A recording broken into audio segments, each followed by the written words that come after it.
Inside a giant water tank, engineers submerged an entire jet airliner and pressurized it again and again. Wanted it to fail, slowly enough for the broken metal to reveal one proven danger and test whether that danger might explain another loss. 2 years earlier, on the 2nd of May 1952, the de Havilland Comet had opened scheduled BOAC service as the world's first commercial jet airliner. Its clean wings and buried engines looked like the future arriving early. The Comet did not merely improve the familiar airliner, it changed what passengers could expect from flight. The jet-age promise depended on a pressure cabin. At altitude, the air outside thinned while the cabin stayed comfortable. That pressure difference pushed outward on the aluminum alloy shell. On the ground, the pressure came away. A normal journey now carried a hidden structural rhythm. Pressurize, hold, release, one flight, one cycle. The load was normal. The aircraft could be strong enough to pass a static test and strong enough for the next departure. Teague asks a different question. What happens when an acceptable load returns hundreds, then thousands of times? A safe cycle did not guarantee the same margin later. Repetition can change the answer without changing the load. A microscopic crack may begin where stress is locally high. For much of its fatigue life, Rate later found, that crack may not even be noticeable. Static strength can look ample while the structure is quietly spending a finite life cycle by cycle. Its history is being recorded in the metal. On the 10th of January 1954, Comet G-ALYU was lost near Elba on a flight from Rome to London. BOAC withdrew the fleet the next day. Extensive modifications followed. Yet the cause remained unknown when passenger service resumed on 23rd of March. The visible evidence had not yielded a confident answer. The type returned before investigators understood what had happened above Elba. On 8 of April, G-ALYU was lost near Naples. BOAC suspended Comet services immediately, and the British certificates were withdrawn 4 days later. The human loss behind these aircraft is why this investigation matters. The court would prove cabin fatigue for Elba.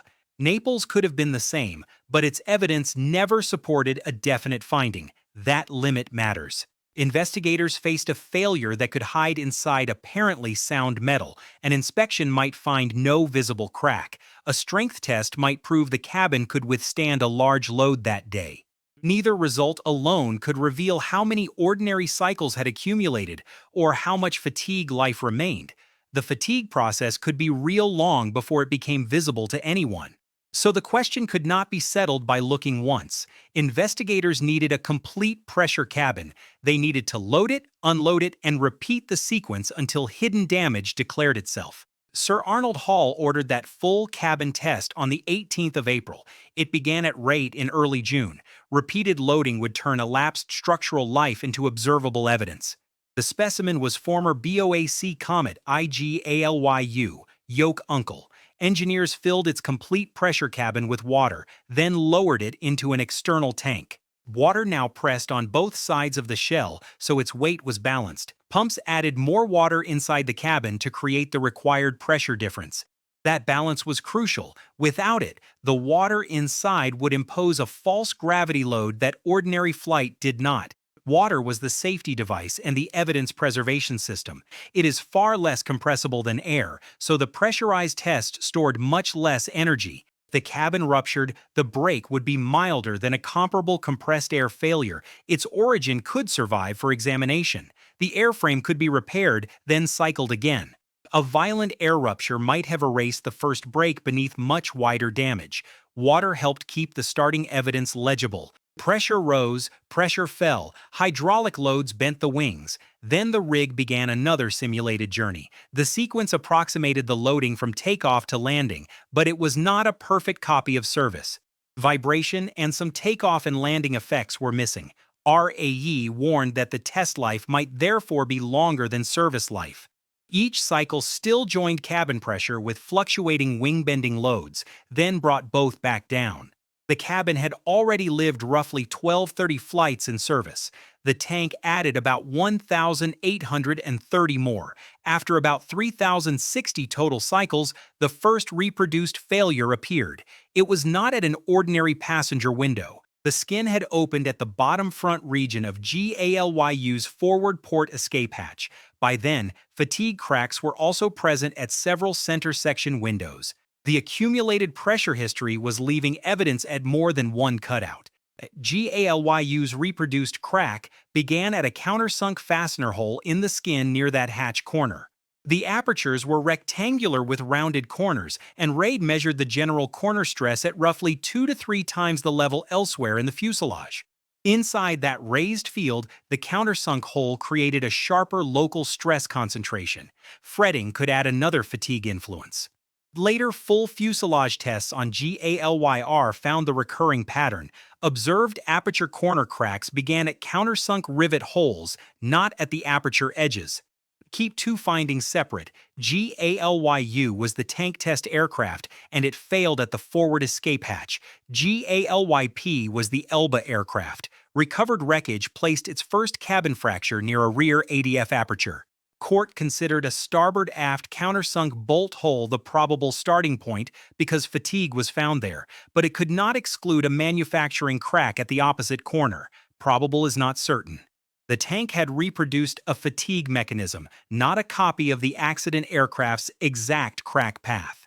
The sequence was incremental. Pressure on. The skin carried load. Pressure off. The crack remained. Another flight. The crack advanced. Another flight. It advanced again. Algae discoloration on G-ALYU showed its crack had survived several earlier pressurizations. Most of that fatigue life could pass before the damage became noticeable. The surface did not announce each increment as it formed. Further cycles drove the crack away from its starting hole. It lengthened the remaining intact structure, carried more of the load. Eventually, the crack approached a critical length, and slow fatigue growth gave way to rapid pressure cabin fracture. On G-ALYP, that first fracture spread fore and aft from the rear ADF aperture region. This is why square windows caused it is memorable but incomplete. The Comet's apertures were not perfect sharp-cornered squares, they were rectangular with rounded corners. Their geometry still raised the surrounding stress, but a stress field is not by itself a fatigue failure. The story also requires cycles, initiation, and crack growth. The shorthand collapses that chain into a silhouette. The corners mattered, but not alone. Countersunk fastener holes supplied sharper local starting points within the elevated corner stress. And the decisive investigation sites were not ordinary passenger windows. G-ALYU's reproduced failure was at an escape hatch. G-ALYP's probable initiation region was at a rear ADF aperture. Visible shape was only one part of a system. The documented response addressed that system. De Havilland proposed thicker cabin material, redesigned and strengthened cutouts, lower local stress, stricter crack repairs, and repeated loading tests. The Air Registration Board called for complete cabins to undergo tank fatigue testing with separate prototype airframes for static and fatigue work. Strength today and endurance over time would no longer share one specimen. This was a broader testing philosophy. British requirements published in 1956 called for representative repeated loading. The evidence had to show cracks that normal inspection could find before catastrophe became significantly likely or establish a substantiated safe life. Designers were told to control stress around cutouts and limit crack propagation. These were documented steps within a longer evolution toward modern damage tolerance standards, not one investigation inventing every later practice. The water tank turned an invisible history into something engineers could watch, not one extraordinary overload, but normal pressure applied, released, and applied again. Not one simple feature, but geometry, fastener detail, material, and time acting together. By making a full-size airliner fail carefully, the investigators exposed what an intact surface could conceal. Normal cycles can accumulate abnormal danger. The enduring lesson is not that every crack can be prevented. It is that structure, testing, and inspection must give a crack somewhere safe to reveal itself before the remaining margin disappears.